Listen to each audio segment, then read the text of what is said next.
Hello friends, नमस्कार। हमारे YouTube channel college education में आप सभी का स्वागत है। मुख्यमंत्री से रिलेटेड छोटे वाले जो क्वेश्चन है 50 शब्दों वाले, वो आपके लिए लेकर आया हूँ। देखिए, मुख्यमंत्री की नियुक्ति किस प्रकार होती है। तो संविधान के अनुच्छेद 164 में मुख्यमंत्री की नियुक्ति के बारे में कहा गया है कि मुख्यमंत्री की नियुक्ति राज्यपाल करेगा। इसका तात्पर्य यह नहीं है कि राज्यपाल किसी भी व्यक्ति को मुख्यमंत्री नियुक्त करने के लिए स्वतंत्र है। संसदीय व्यवस्था में राज्यपाल के द्वारा विधानसभा में बहुमत दल के नेता को ही मुख्यमंत्री पद पर नियुक्त किया जाता है। लेकिन यदि किसी दल को स्पष्ट बहुमत प्राप्त नहीं हो तो राज्यपाल मुख्यमंत्री की नियुक्ति में अपने विवेक का प्रयोग कर सकता है। अगला क्वेश्चन है, मुख्यमंत्री की नियुक्ति में राज्यपाल किस स्थिति में अपने विवेक का प्रयोग कर सकता है। तो मुख्यमंत्री की नियुक्ति के संबंध में राज्यपाल निम्न परिस्थितियों में अपने विवेक का प्रयोग कर सकता है। पहली परिस्थिति देखिए, यदि विधानसभा में किसी भी राजनीतिक दल को स्पष्ट बहुमत प्राप्त नहीं हो और एक से अधिक पक्ष मुख्यमंत्री पद के लिए दावे कर रहे हों। दूसरी परिस्थिति है, यदि विधानसभा में बहुमत दल का कोई सर्वमान्य नेता नहीं हो। अगला क्वेश्चन देखिए, मुख्यमंत्री को मंत्रियों के चयन में किन बातों का ध्यान रखना होता है। उत्तर है, मंत्रियों के चयन में मुख्यमंत्री व्यवहारिक दृष्टि से निम्न बातों को ध्यान में रखता है। पहली, राज्य के सभी क्षेत्रों और वर्गों को मंत्रिमंडल में प्रतिनिधित्व प्राप्त हो सके। सामान्यतया अपनी पार्टी में से मंत्रियों का चयन किया जाता है। अपने दल के प्रभावशाली सदस्यों को मंत्री बनाया जाता है ताकि मुख्यमंत्री का अपनी पार्टी पर नियंत्रण रहे। ऐसे सदस्यों को मंत्री बनाया जाता है जो मुख्यमंत्री के विश्वास पात्र हों और उसके नेतृत्व को प्रसन्नता के साथ स्वीकार करें। तो इन सभी तथ्यों को जो है मुख्यमंत्री के द्वारा ध्यान में रखा जाता है। अगला क्वेश्चन है, मंत्री पद के लिए क्या संवैधानिक योग्यता होती है। तो मंत्रिपरिषद के सभी सदस्यों के लिए आवश्यक है कि वे राज्य विधानमंडल के किसी सदन के सदस्य हों, यानी विधानसभा या विधान परिषद में से किसी भी एक सदन का सदस्य होना चाहिए। ठीक है, और अगर वहाँ पर विधानमंडल एक सदनात्मक है जैसे राजस्थान, तो वहाँ पर विधानसभा का सदस्य होना चाहिए।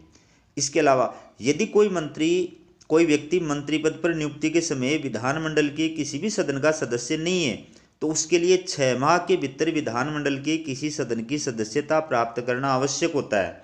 ऐसा करने में असफल रहने पर उसे मंत्री पद छोड़ना पड़ता है।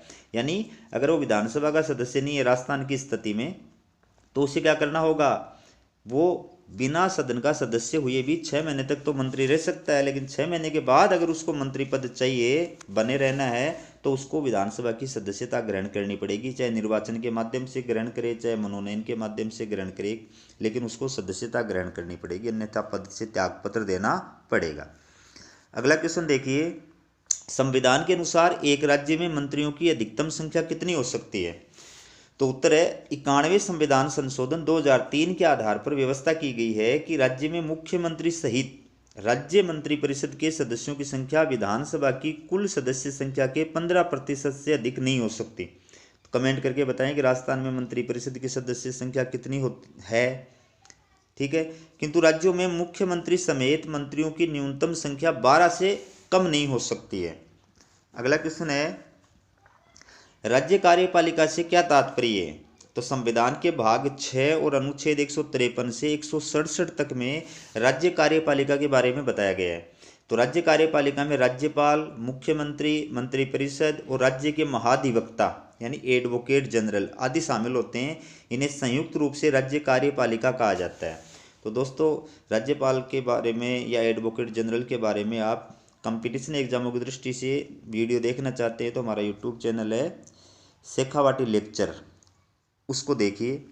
अगला क्वेश्चन है, राज्य मंत्रिपरिषद की कुछ 4 शक्तियां और कार्य लिखिए।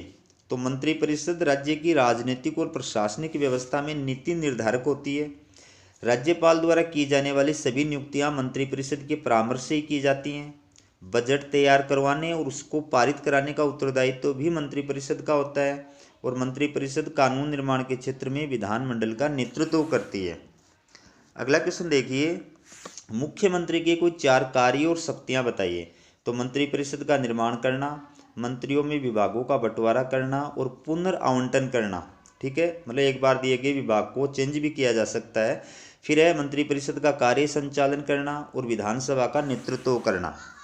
अगला क्वेश्चन है, विधानसभा द्वारा मंत्रिपरिषद पर नियंत्रण के साधन बताइए, या कोई 4 साधन बताइए। तो प्रश्न पूछना तथा पूरक प्रश्न पूछना, मंत्रिपरिषद के कार्यों की जांच के लिए जांच समिति नियुक्त करना, मंत्रिपरिषद के सदस्य द्वारा प्रस्तुत किसी विधेयक या नीति को अस्वीकृत करना, अविश्वास प्रस्ताव पारित कर मंत्रिपरिषद को पद से हटाना। अगला क्वेश्चन है, मंत्रिपरिषद द्वारा विधानसभा पर नियंत्रण के कोई 4 साधन बताइए, या मंत्रिपरिषद विधानसभा पर किन साधनों से नियंत्रण रखती है। तो पहला है, मुख्यमंत्री विधानसभा में बहुमत दल का नेता होने के कारण विधानसभा पर नियंत्रण रखता है। दूसरा, कानून निर्माण के क्षेत्र में भी नेतृत्व मंत्रिमंडल के द्वारा ही किया जाता है। तीसरा, मुख्यमंत्री द्वारा विधानसभा को कार्यकाल से पूर्व भंग किया जा सकता है राज्यपाल को सिफारिश करके।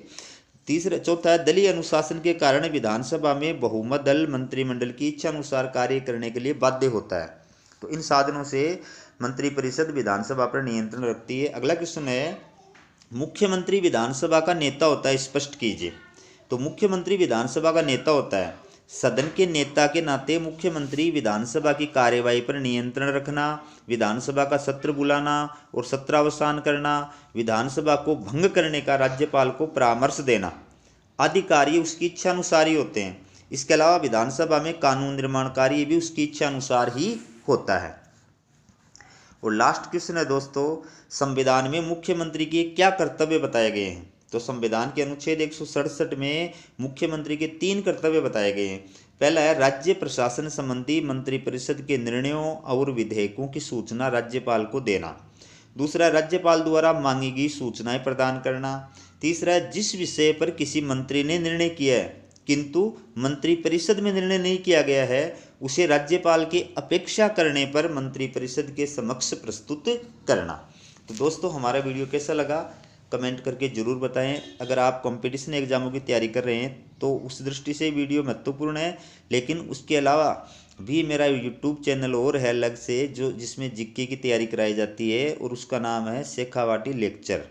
तो आप शेखावाटी लेक्चर सब्सक्राइब करके भी राजस्थान जीके के और भारतीय संविधान के वीडियो देख सकते हैं। बहुत विस्तृत जानकारी प्रदान उनके अंदर की गई है।